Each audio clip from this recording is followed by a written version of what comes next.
प्रिय श्रोताओं, आज हम आपको ले जाने आए हैं हमारे भारत देश के सबसे मिस्टिकल शहर बनारस में, जहां की पावन नदी गंगा में प्राचीन काल के रहस्य की धाराएं बहती हैं और जहां की हवाओं में आध्यात्म मतलब स्पिरिचुअलिटी की खुशबू सांस लेती है। कहा जाता है कि बनारस की धरती पे जो भी आता है वो आता तो है कई सवालों के साथ, लेकिन जाता है उन जवाबों के साथ जिसकी शायद ही कभी कल्पना भी की हो। कभी योग के रूप में तो कभी ज्ञान के रूप में, कभी गंगा की जगमगाती संध्या आरती को देखकर, कभी जलती हुई चिता की आग को देखकर। आज की इस कहानी में हम मिलेंगे ऐसे 3 नौजवानों से जो दिलवालों के शहर दिल्ली से वाराणसी आए हैं, सुकून के कुछ पल जीने और शायद कुछ ऐसे अनकहे सवालों के जवाब ढूंढने जो उनके मन के अंदर पता नहीं कब से तूफान मचा रखा है, लेकिन उन्हें पता भी नहीं है। तो चलिए जानते हैं आर्यन, सिद्धार्थ और राज की इस कहानी को, जहां इनकी लाइफ के इस जर्नी को छूने वाला है ज्ञान का वो कलश जो सदियों से चाणक्य नीतियों के रूप में शास्त्रों के समय से लोकप्रिय है इस पूरे संसार में, और ना जाने कितने अनगिनत लोगों का मार्गदर्शन आज भी कर रहा है। किस दिशा में जाएगी इन तीनों नौजवानों की लाइफ जब होगी इनकी मुलाकात चाणक्य के टाइमलेस विजडम से? आइए जानते हैं इस कहानी के जरिए, जिसमें आज की जिंदगी की कश्मकश और महान चाणक्य के नीतियों का एक अद्भुत मेल है, वो भी स्पिरिचुअलिटी की नगरी काशी में। तो वाकई में इसे सुनना और इसको अनुभव करना बहुत ही मजेदार और मन को शांति देने वाला होगा। अरे ये सुनकर ही ऐसा लग रहा है जैसे गंगा नहा लिया हो। और वैसे भी जब बात आती है बनारस शहर की, तो जीवन के आधार को जानने की चाहत कहीं ना कहीं हम सब के अंदर ऑटोमेटिकली जागने लगती है। ऐसा लगता है जैसे दौड़ती भागती जिंदगी में किसी ने एक बहुत ही जरूरी ब्रेक लगा दिया हो, जो हमें चाहिए तो था, लेकिन शायद उसके बारे में इतना ध्यान लगाकर सोचा ही नहीं था, क्योंकि बड़े बड़े शहरों में लाइफ भागने का नाम है, धीरे चलने या रुकने का नहीं। तो जब खाने और सोने का टाइम फिक्स नहीं होता, तो फिर इत्मीनान से बैठकर सोचने का टाइम कैसे फिक्स हो सकता है? और यही हाल है इन तीनों लड़कों की जिंदगी का। जिंदगी तो दीवार पे लगी एक सुंदर घड़ी के जैसे सेट लग रही थी, लेकिन सुकून का वक्त उतनी ही तेजी से भाग रहा था। और शायद इसलिए किस्मत इन्हें दिल्ली से बनारस लेकर आ ही गई, क्योंकि अब इनका वक्त आ गया था दिल्ली के भाग भाग डीके बोस से वेकअप सीट बनने का। लेकिन इस कहानी में बनारसी वर्जन वो मुंबई वाला नहीं, और वो तब होगा जब इन तीनों को मिलेगा प्राचीन इतिहास से भारतवासियों को जीवन के फंडामेंटल वैल्यूज सिखाने वाले महान चाणक्य का ज्ञान, जिनकी नीतियों को जानकर ना जाने कितनों की लाइफ का नक्शा ही बदल गया है।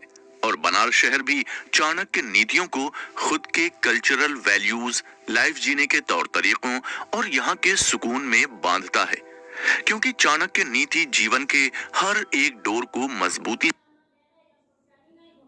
से बांधना सिखाती है। और ये एहसास अक्सर हमें स्पिरिचुअलिटी की जमीन पर जरूर होता है। तो चलिए आज की इस कहानी में जानते हैं चाणक्य नीतियों का जादू इन 3 दिल्ली के कंफ्यूज्ड लड़कों की एडल्टिंग लाइफ के ट्रॉमास और लाइफ के रोलर कोस्टर राइड पे कैसा असर डालती है, और कैसे काशी का रंग इन्हें अपने रंग में ढालता है। क्या ये पावन शहर और चाणक्य जैसे विद्वान का ज्ञान बदल पाएगा इनकी जिंदगी को? भाई लोग, ये बनारस का माहौल ही कुछ अलग है।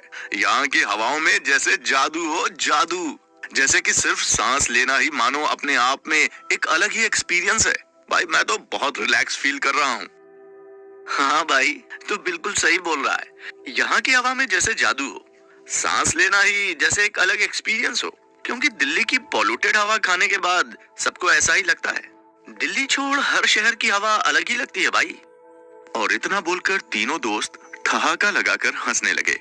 यार वो सब तो ठीक है, लेकिन हम तो बस मुंह उठा के यहाँ चले तो आए, वो भी बिना किसी प्लान के। और अब आने के बाद सोच रहा हूँ कि एक्चुअली में प्लान है क्या, करना क्या है।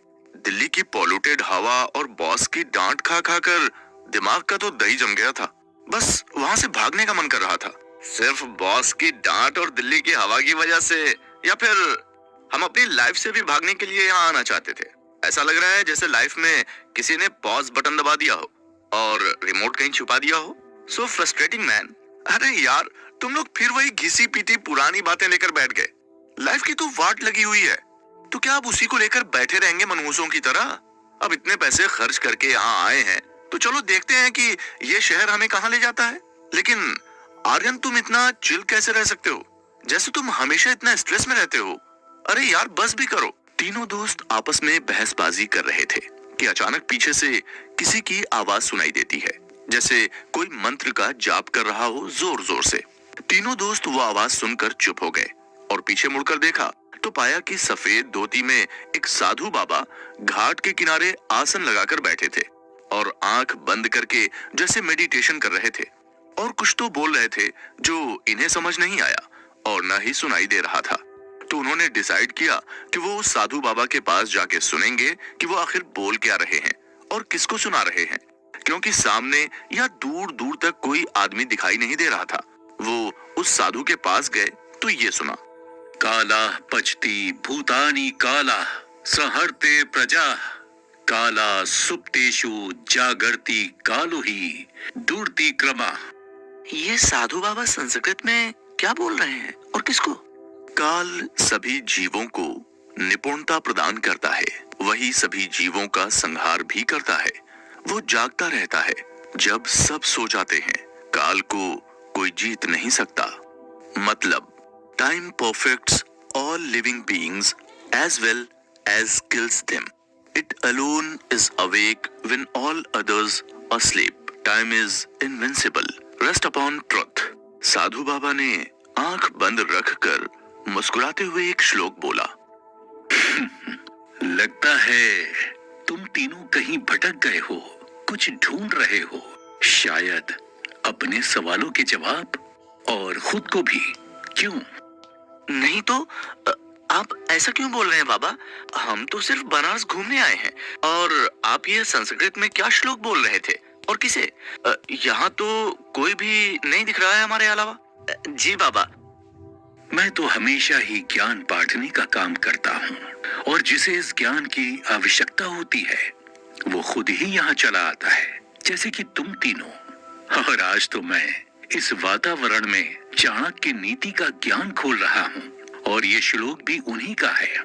वैसे तुम लोग बहुत लकी हो बच्चों, क्योंकि शायद तुम्हें अपनी लाइफ में चाणक्य नीति की बहुत जरूरत है। वैसे भी मन के सवाल हमें जवाब तक पहुंचा ही देते हैं। तो आओ बैठो और तैयार हो जाओ अपनी जिंदगी को बेहतर बनाने के लिए चाणक्य के ज्ञान के साथ। राज, सिद्धार्थ और आर्यन अभी भी काफी कंफ्यूज्ड थे, लेकिन मन में जैसे कुछ नया जानने की उम्मीद जाग गई हो, और वो तीनों उस साधु के पास बैठ गए चाणक्य की नीति सुनने के लिए। बाबा, आपने अभी कहा कि हम तीनों को चाणक्य नीति की, उनके विजडम की जरूरत है अपनी लाइफ में। इससे आपका क्या मतलब था? और ये चाणक्य नीति है क्या आखिर? वैसे हमने चाणक्य के बारे में सुना तो है, लेकिन कभी पढ़ा नहीं, क्योंकि काम से कभी फुर्सत ही नहीं मिलती, और जब मिलती है तो हम पार्टी करते रहते हैं या फिर घूमने फिरने चले जाते हैं। रिलैक्स करने के लिए तो ऐसा कुछ पहली बार सुन रहे हैं। साधु बाबा के लिए ऐसा सुनना कुछ नया नहीं था, बल्कि ये तो वो अक्सर ही सुना करते थे। बच्चों, मैंने अपनी पूरी जिंदगी काशी में बिताई है, यहीं इसी घाट पर। तो मेरे लिए ये कोई आश्चर्य की बात नहीं है। तुम जैसे ना जाने कई लोग, खासकर जवान लोग, यहाँ भटकते हुए आते हैं और लाइफ का मतलब ढूंढते रहते हैं। इसीलिए मैं हर रोज यहाँ ज्ञान बांटा करता हूँ, और जिस दिन जिसे जिस ज्ञान की जरूरत होती है वो खुद ब खुद यहाँ चला आता है। जैसे आज तुम लोग यहाँ बैठे हो चाणक्य का ज्ञान लेने के लिए, क्योंकि कहीं ना कहीं तुम लोग आज की मॉडर्न लाइफ में जिंदगी जीना भूल गए हो, दिशाहीन हो, तो अपनी मंजिल तक पहुंचोगे कैसे? चाणक्य कहते हैं कि जब भी कोई काम शुरू करते हैं हमेशा खुद से 3 सवाल पूछो। मैं ये क्यों कर रहा हूँ, इसका परिणाम क्या होगा, और क्या मैं सफल होऊंगा? आओ बताता हूँ कि चाणक्य कौन है, जिन्होंने इन 3 सवालों को पूछने की प्रेरणा दी जीवन के कर्मों को पूरा करने के लिए। चाणक्य एक आइडियल एंशंट इंडियन फिलोसोफर, अर्थशास्त्र के विद्वान यानी स्कॉलर और रॉयल एडवाइजर थे, जिनका जन्म 371 बीसी में हुआ था, जिन्होंने ना जाने कितने सम्राटों को हारते हुए साम्राज्य को अपनी नीतियों का इस्तेमाल कर वापस जीत दिलाई, रूलर्स को कूटनीति का ज्ञान दिया, उन्हें गाइड किया और उन्हें सफलता दिलाई। राजनीति के माहौल में चाणक्य मौर्य साम्राज्य के आर्किटेक्ट के रूप में निखर कर आए, सदा उनके लिए खड़े रहे। चाणक्य ने सम्राट चंद्रगुप्त मौर्य को सिंहासन पर बैठाने का रास्ता दिखाया। चाणक्य के ग्रंथ अर्थशास्त्र, राजनीति के दांव पेच, इकोनॉमिक्स और मिलिट्री स्ट्रेटेजीज पे काफी